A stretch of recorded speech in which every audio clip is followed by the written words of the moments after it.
We premiered the film at the Toronto Film Festival in September, September 9th, actually, the 50th anniversary of the first day of the taking of Attica, and that was the premiere in Toronto, and the first time we saw the film with an audience, and so we kind of had to get used to like the stunned silence. There was no applause. You feel weird applauding at the end of the film, but as a filmmaker and the director of the film, I kind of had to get used to it, but I'm used to it now. I wanted to, before we start talking about the film itself, I wanted to ask you about if you have memories from when you were young, hearing about what was happening in 1971, what you were feeling and thinking then, and maybe how your perceptions of Attica as sort of a historical event changed as you got older. Yeah, I was 19 or 20 or so when Attica happened, and I remember it, and we knew it was happening, and it kind of unfolded day by day. But it wasn't like the news now.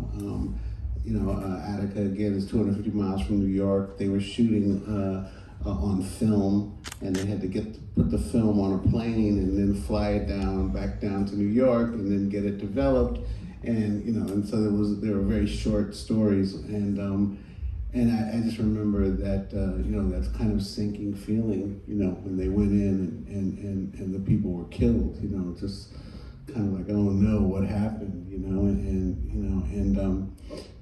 I think that we never really kind of understood, why and what happened. And as you see in the film, it's partially, it's part of kind of Nixon and Rockefeller.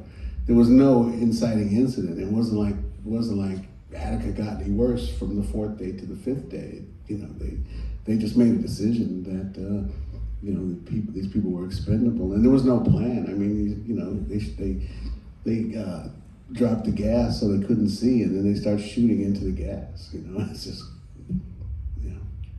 murder. So was there a moment kind of years later that you knew that you wanted to make a film about this, or when did that kind of become part of the equation? I had probably been thinking about making the film for 20 or 30 years, and I realized maybe 3 or 4 years ago when we started actually producing the film that the guys in the yard were now, it was like 46 years later or something, and they were young guys, a lot of them, so they were about 70, but if we waited 10 or 20 more years, they would be 80 and 90, and so that, this was really our last best chance. And then we were just really surprised, because the guys in the yard, they're 20 to 25, 30, they're pretty young, but we were really surprised that John Johnson and the other newsman, and then Clarence and Herman Schwartz and the negotiators were still alive, and what we found when we started doing the interviews is that the memory of Attica was seared in their brain, and Tracy Curry, my co-director, who she did all the interviews really, and she says, like, you think I'm the greatest interviewer in the world, but I just asked them, and it just like flowed out of them, because it was a chance to talk about this horrific thing that so many of them don't get a chance to talk about. So one of the things that is really astonishing to me about the uprising itself is the fact that people from the outside were able to come in once they occupied the prison yard, and that it's really entirely thanks to the bravery and foresight of the organizers with the Liberation Faction to invite in, legal observers and press and photographers and filmmakers, both to sort of bear witness and also to just document and broadcast these events to the outside world.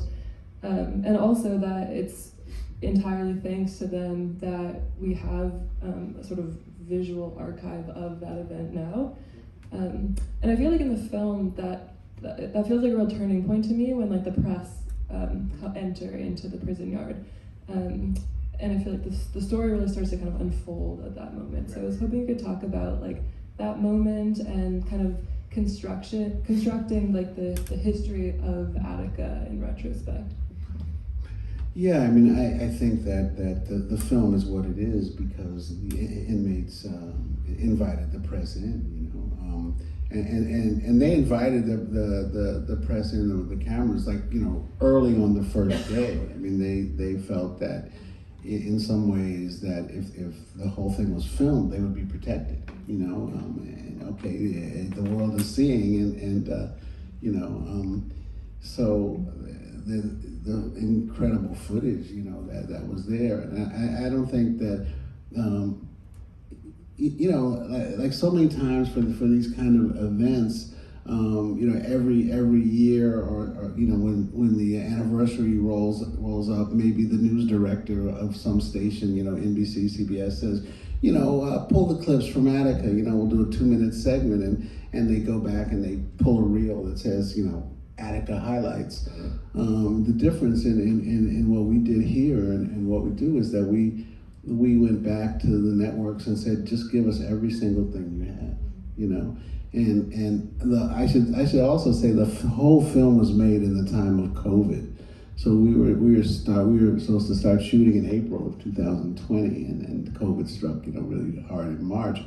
So so many of the archives were closed down. We knew that we wanted the interviews to look like any other film you've ever seen. We didn't want people to be wearing masks. And we had to do a whole kind of song and dance. Well, you guys know the different protocols, but imagine with a film crew and everybody that you're filming is at least 70 years old, and Clarence was 90. And so we really had to do a lot just to get these interviews. But and then we collected footage and we just kept hammering, NBC, CBS, ABC, anybody, just please go back and look, see if you have any more footage. We just don't want the highlight, the highlight reel. We want everything. We really want everything. And we looked at stuff, and then the black and white stuff that you see, in the film was the prison officials. For some reason, they had like a porta pack, which I don't know if anybody is old enough to remember. That was like the first consumer video where you could actually buy a video camera, and it came with a big tape recorder like on the side, and then a wire that came to the camera, and it only shot black and white.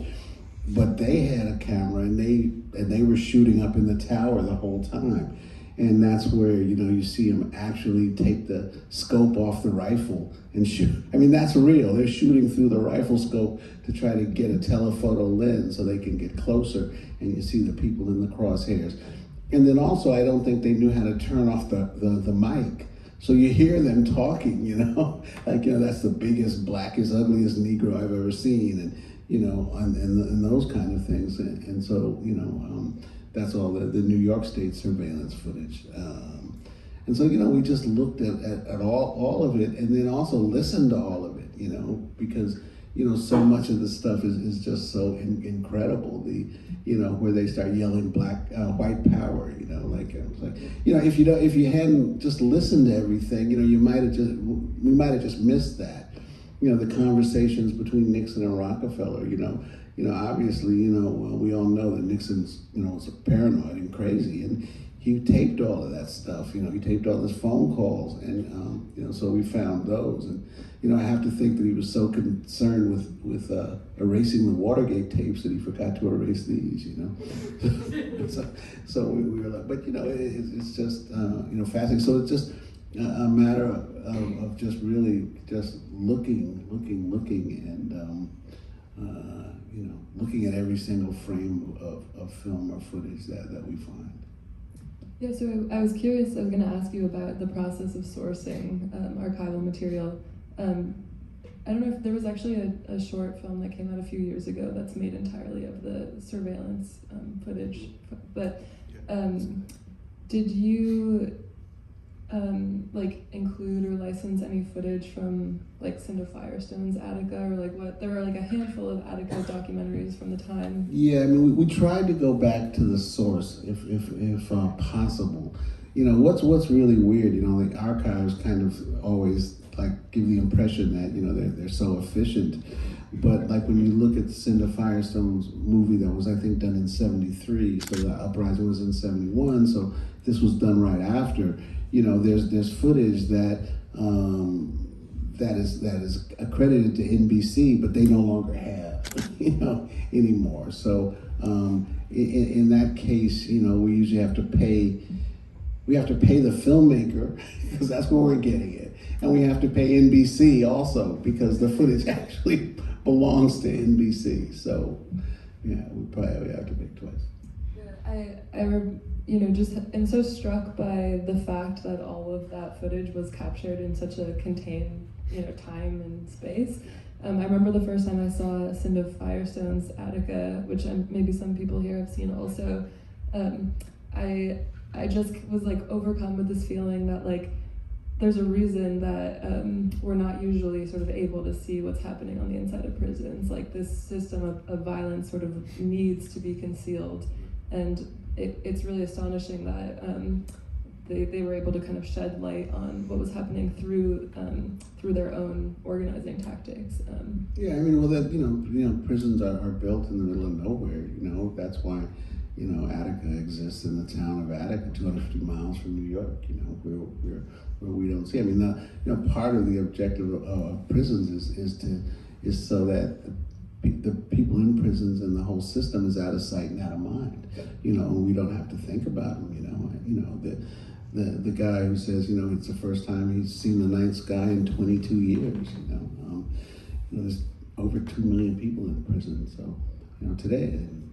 They're not seeing the night sky, but we don't have to think about them because they're up there in Attica, which is still running. Yeah. There's a moment towards the end where I can't remember who the interviewee is. He's one of the older white men, and he says something about like how the working class and the kind of lower middle class white people in the town of Attica are dependent on the jobs at the prison for their livelihoods, and I was just thinking about how the entire system of incarceration just kind of like sucks everyone around it into its orbit and like forces people to participate in its like economy and this like system of subjugation and oppression. And I just it's such a complicated kind of set of systems that we're sort of seeing unfold. And I was curious about like how you were sort of negotiating at once representing a very particular historical event and also, kind of pointing to these larger systems of oppression that underlie everything we see and that obviously continue today. Yeah, we hope that you get that, and we didn't want to jump outside the story, and we think that, most thinking people will connect the dots, and we don't have to say, and then still today, you understand that, that Attica in many ways is a symbol for, so much else that's happening in society, and that, the prison rebellion, the film is also about racism. What I call the casual racism that you see over and over again of Nelson Rockefeller and the guards and, yelling white power. And it's about all those things. It's about, the state and what the state will do to, when it's challenged. It's about the prisoners and their humanity. That's one, and we don't say anything about it. You don't have to say, oh, these guys are really articulate. You don't have to say that. You see them. You see the prisoners and you see them as human beings. One is funny and talking about beating up the guards. The other one's, a Muslim, and you see, in his eyes, you see his faith, you see all of that, and you see the humanity and what we're taking away from them and from us as a society, locking them up for an incredible amount of time. When we premiered the film in Toronto, Tyrone Larkin, one of the prisoners that's in the film, he came with us, and we did screenings with him, and he was talking about how he was in prison for 25 to life, and he served 27 years after Attica. He served 27 more years after Attica, And when he'd come up for parole, they would be like, "Oh well, weren't you part of that Attica rebellion?" And no, you're not. No, we're not giving you parole. So that's the system that they're living under. If anyone has questions, you can start thinking about them. I'm going to ask one more in the meantime. Or do you want to go ahead? Congratulations, Stanley, on the nomination. Thank you. I'm shocked and overjoyed. And, in some ways I was thinking about, what I said, earlier when I introduced the film. And it shouldn't, I feel weird because it shouldn't mean that much, right? Freaking Academy, like what the hell do they know?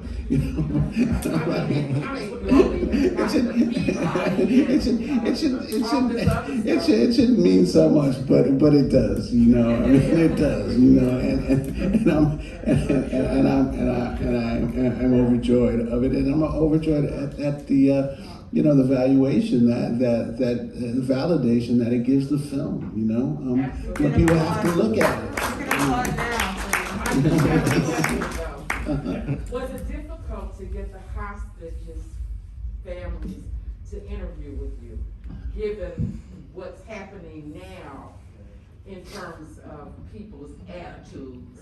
And I imagine that some of them are part of that, who could have been at January 6th in Washington. Was it difficult to get interviews with those people?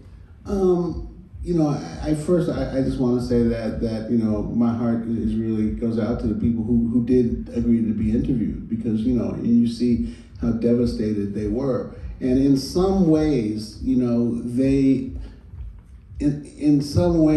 are like the prisoners, because their loved ones were murdered, and the same thing. So not that they're going to sit down with the prisoners and go to dinner.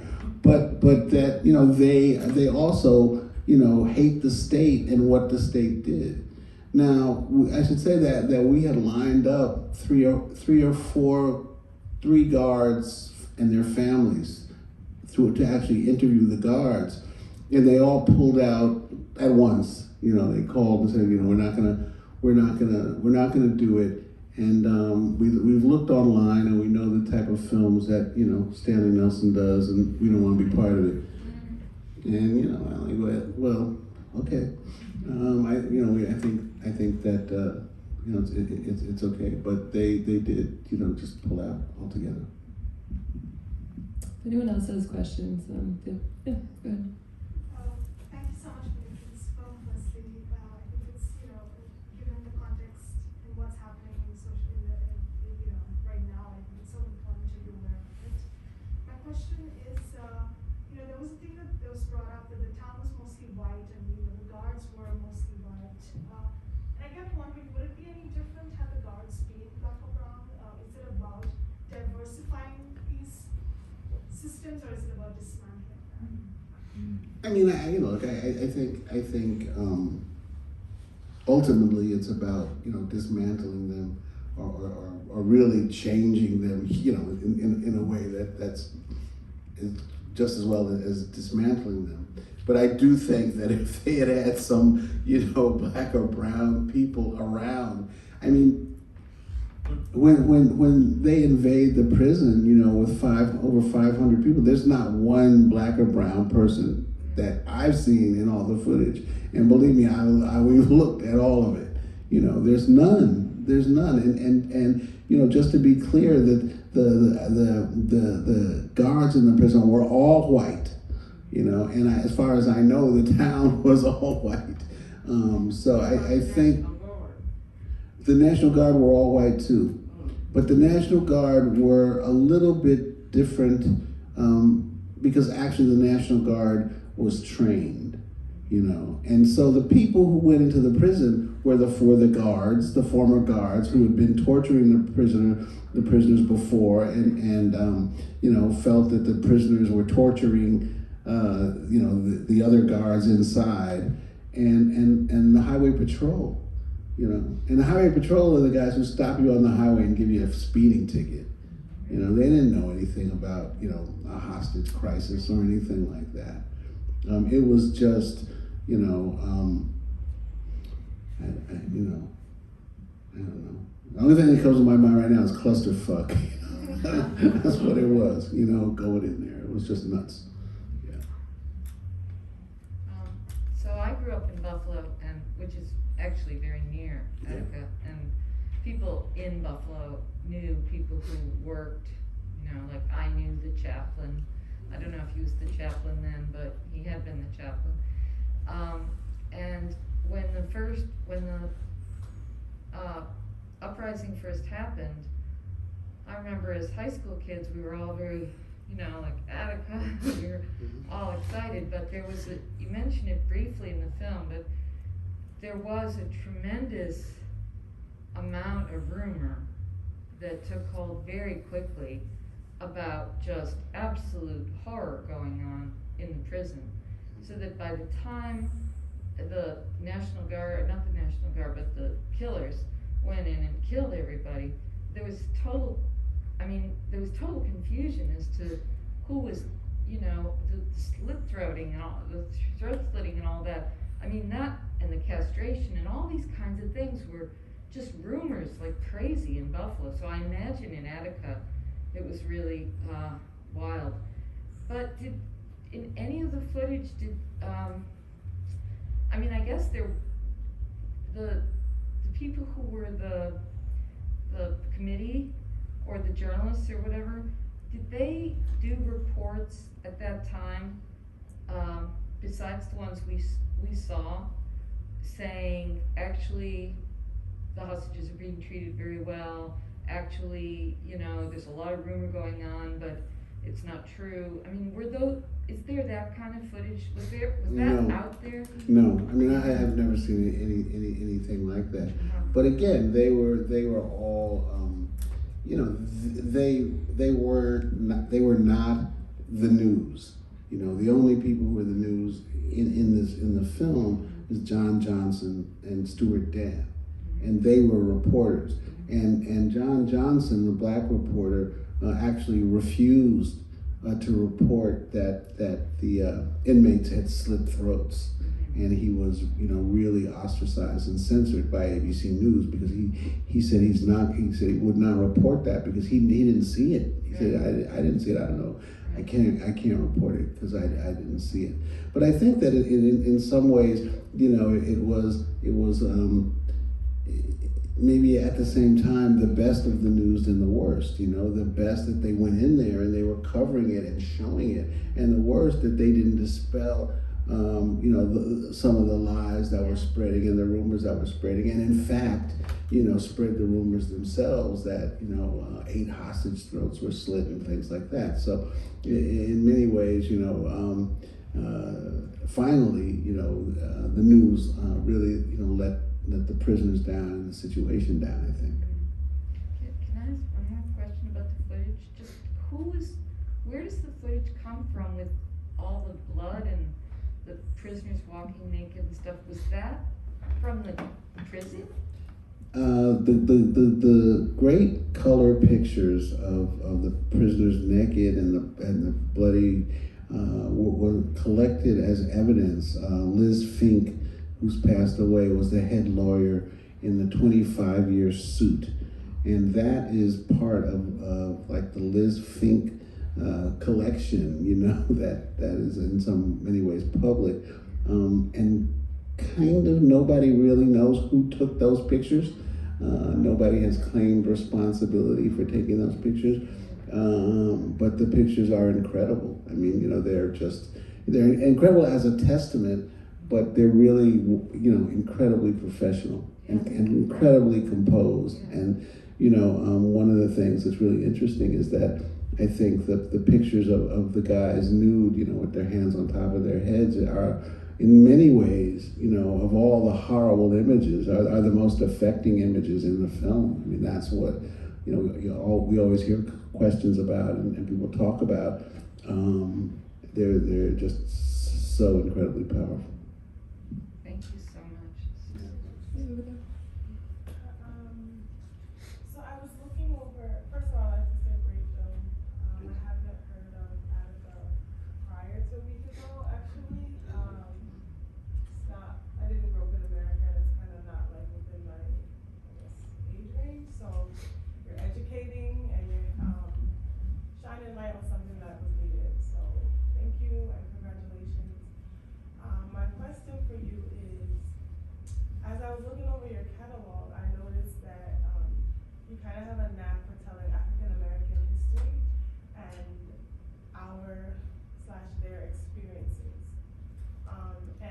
And so you tell it in a way that highlights our trauma in this country.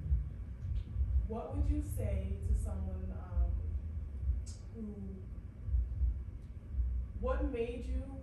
what inspired you to tell those stories, and what would you say to someone who wants to discontinue telling our narrative in that manner? I don't think I'm going to stop you, because I don't think I tell it in that manner.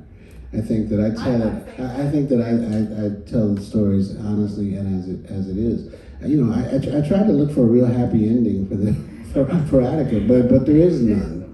You know, if you see, you know, other of our films, you know, Freedom Riders, that you know, ends with, you know, a very happy ending. You know, even the murder of Emmett Till, which is horrible, ends with, you know, his uncle and others standing up, you know, in the trial of Emmett Till and testifying.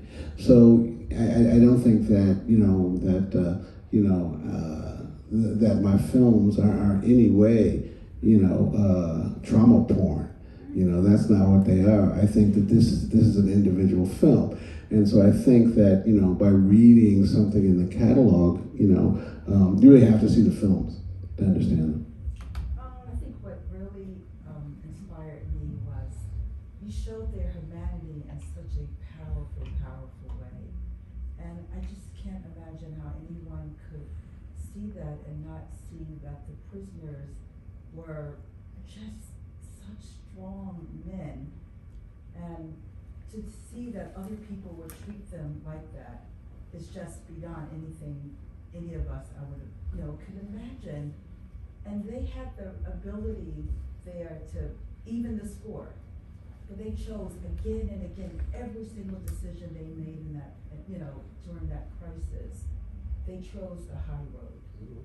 And the fact that it took 25 years for the state to recognize that through that lawsuit is just horrible.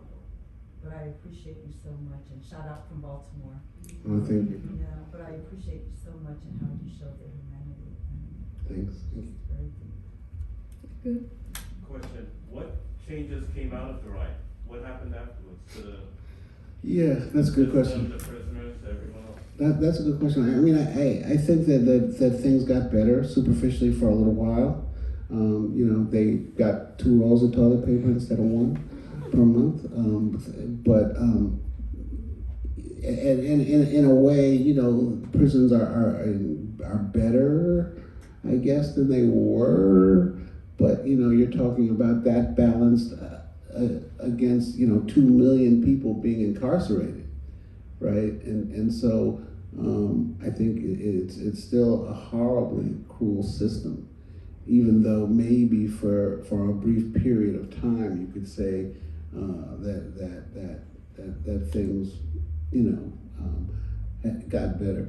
But, you know, prisons are really, you know, different from state to state and prison to prison. You know, if anybody has done, you know, prison work here, you know, the wardens of the prison, you know, are really all powerful, you know, and so they can, you know, so it really depends on the warden and you know, in any individual prison. Hi, Stanley. Hey. Powerful film. What I want to say too is that talking about the prison system, what's very chilling to me is that that's 1971, and the issues and the things they were talking about with lack of medical care. You know, my father's a political prisoner, and so it's the same. These are the same issues of today. Big Black. There's some folks in there that passed away that I knew. So just feeling just how I'm impacted by all of that too. So it's important to tell these stories, whether they're haunting or not, because we do need to see this. And just, you know, not clapping for the issues, but just putting this film out. No, thank you so much. I mean, I think, you know, one of the things that I love is, you know, where Big Black comes out at the end, and Big Black, you know, you realize that he's still alive. You know, we're in our audience somewhere in you know, mostly African American, and you know, they stood up and started applauding when Big Black comes out, because it's one thing that you can hold on to, you know, because because there is a lot of negative in the film, but Big Black lived. You know? And Big Black he just had such a deep voice too, and Big Black was like a teddy bear, even, just everything that he went through, but he was so, just a warm person, so. Yeah.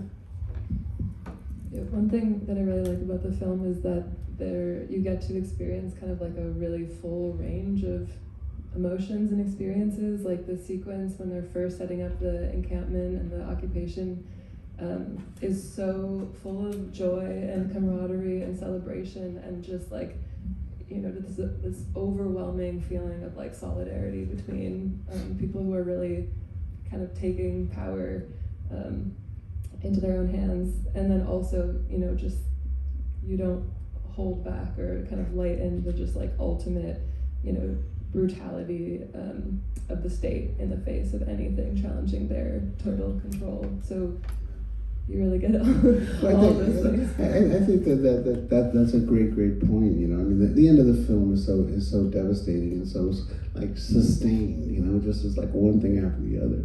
But some things to hold on to is the first few days and the solidarity, and the exuberation as Al Victory says, and because you forget that, but I think that's one thing that we can hold on to, And given the kind of racial dynamics of the town and the prison guards versus the prisoners, the Attica Liberation faction was notably a multiracial coalition.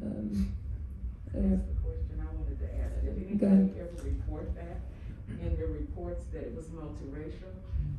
Oh yeah, there was a whole commission, McKay Commission, that studied the whole thing, and there's a lot of. One of our advisors on the film is Heather Thompson, who wrote Blood in the Water, a book about Attica that wasn't a Pulitzer Prize, just like 4 or 5 years ago. So, you can get that book. Obviously, that was a threat, right? Yeah. In general. Well, yeah. I think that there would be this multiracial solidarity. Yeah, we see which is the last thing folks want to happen. Yeah, we see it in the part where we talk about, why they rioted, and the white prisoner talking about how he got advantages, and they were really, racially set against each other, and we see that. Yeah. Go ahead. Stanley, I just want to thank you for making this. I'm a photojournalist. I've been doing that for 25 years. I live in Harlem. I'm from England, but I've had I guess I'm one of the lucky ones who photographed inside prisons in America. So that's what drew me to the film originally, because I've been into death row and I've seen some of that stuff that people are now no longer allowed to see, let alone photograph. So when I saw the movie, I was first of all touched by your humanity of getting the people together and the way that the story came together with the archive material that you managed to find. You spoke from the side of humanity and from the truth. You put it in such a way. I just wanted to say thank you for doing that, putting it in that way. My question is, there's two questions. One is, when you got all that footage, first of all, as a photographer and photojournalist who is never allowed inside prisons anymore, they know my name, so they won't let me go. But in those days, when those photographs of the naked bodies, when did the photographers go in? Because there was footage going on that you showed of it happening in a sort of live manner. Right. Where did this? Why did they let photographers in at that moment? Again, I'm not clear on, and I think nobody is, on exactly who took the still pictures, the beautiful color pictures. I don't know, but after the shooting started and the smoke cleared, they kind of started to let the observers and other people back in. So when John Donne says, you just hear his voice, and it says it reminded me of depictions of African Americans being led on in the slave ships. That's because he's there. But they did not let anybody in, the observers or journalists or anything, while the shooting was going on. But after the shooting stopped, they did let them go back in. Why do you think that was? I have no idea. I mean, I think it was total chaos. I think it was total chaos, and it was totally unplanned. And they let guards come in there with their own guns, and it was just nuts. And there was nobody kind of in charge. And so that afterwards, they did. Let the observers out, and maybe it was one of the observers, or maybe it was like a news camera. I don't know, but that's where that stuff comes from. And then, as far as the settlement goes, how did that work? I mean, in terms of the prisoners, did that work? Yeah, I'm not exactly sure exactly how it worked, but they had kind of a chart, so if your loved one died and he was young, 25, you got such amount of money. If he was 45, you got less money. If you got shot in the arm, then you got X amount. So, and just one. If you get the opportunity in Los Angeles to stand there, knowing that you've got the world looking at you, and you've got a prison system that's as fucked as it is, as corrupt as it is, have you got that speech?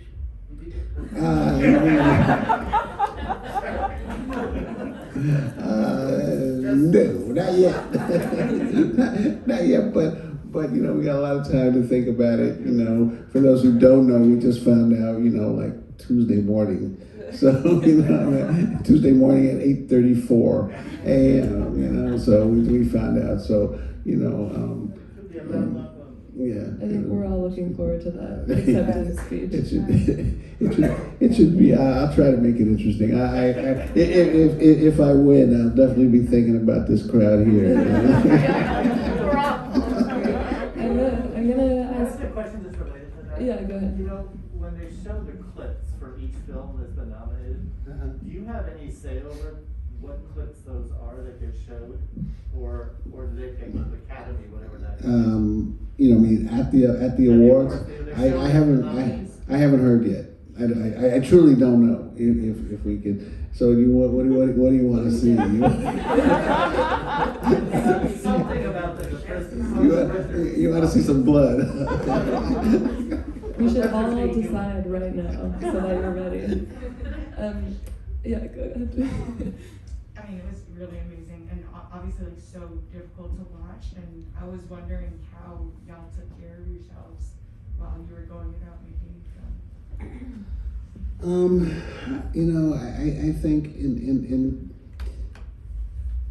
in some ways just being a filmmaker takes over, and you're looking at it through kind of a glass, like a filmmaker glass. In another way, you're seeing the film in little bits.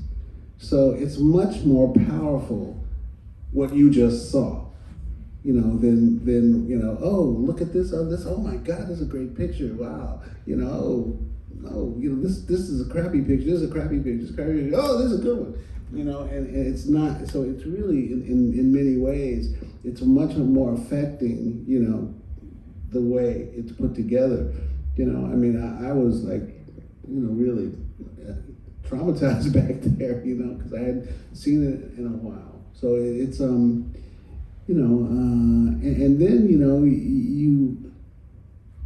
we all just were so amazed that we were given the honor to tell this story, and you really start thinking about like, how can you really tell the story the best way possible, and we spent a lot of time, especially with the bloody pictures, trying to, we wanted you to feel it, but we didn't want you to feel like we were torturing you, that we were rubbing your face in it, And actually, when we premiered the film in Toronto, we changed one of the pictures because it was like we saw it on the big screen. You know, this is a huge screen. We're like, oh God, we gotta change that one. So we actually changed. I think we just changed two. We actually changed two pictures.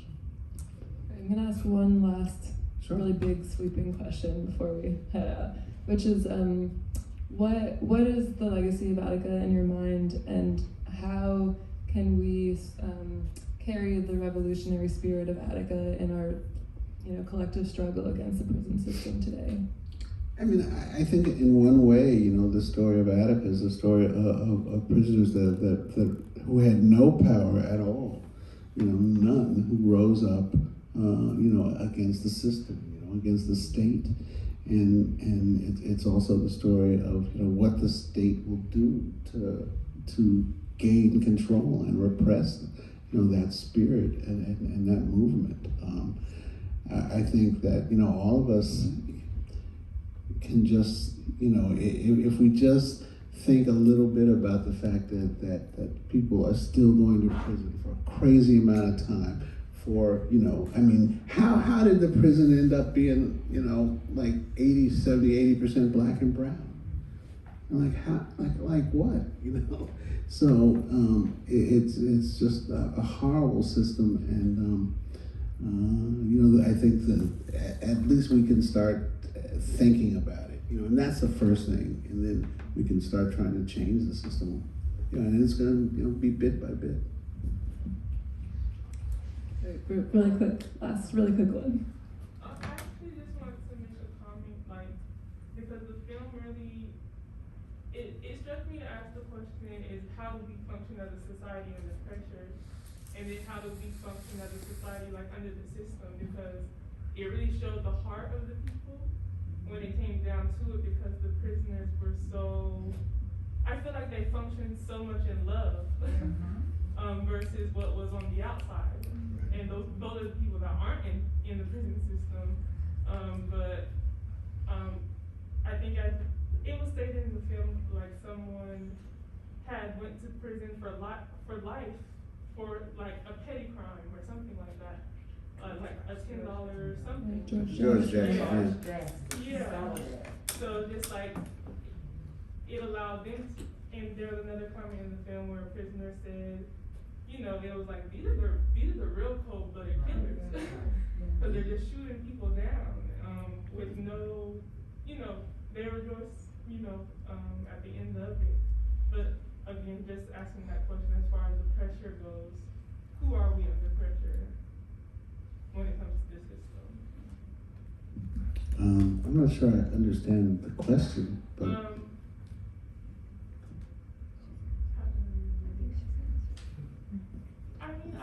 I guess it was more so of a statement. Yeah, I think it's a rhetorical question. You understand who we are and what's going on there. And what I love about what you just said is, about the prisoners is we get that, and you got that from the film, the humanity of it, and nobody ever said it. We don't have to say it. That's one of the things that's so great about film, is that you see them, you hear them, and you feel them, and that's enough. We don't have a narrator have to say, "Oh, the humanity of the," we don't do that, right? You see that, and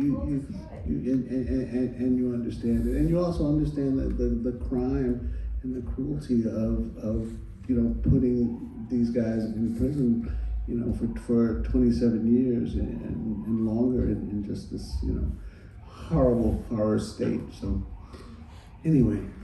Thank you so much. Thank you all so much for coming. I also just want to say once again that the film is on Showtime, and so Showtime on Demand. But it's they've been incredible, and they have made the film available on YouTube, for free at least through February. Anybody can just go to YouTube. As my wife told me today, you don't have to have the YouTube app. You just got to type in YouTube, and Attica, and it'll pop up, and it's right there. So let people know. All right, thank you all so much. Thank you.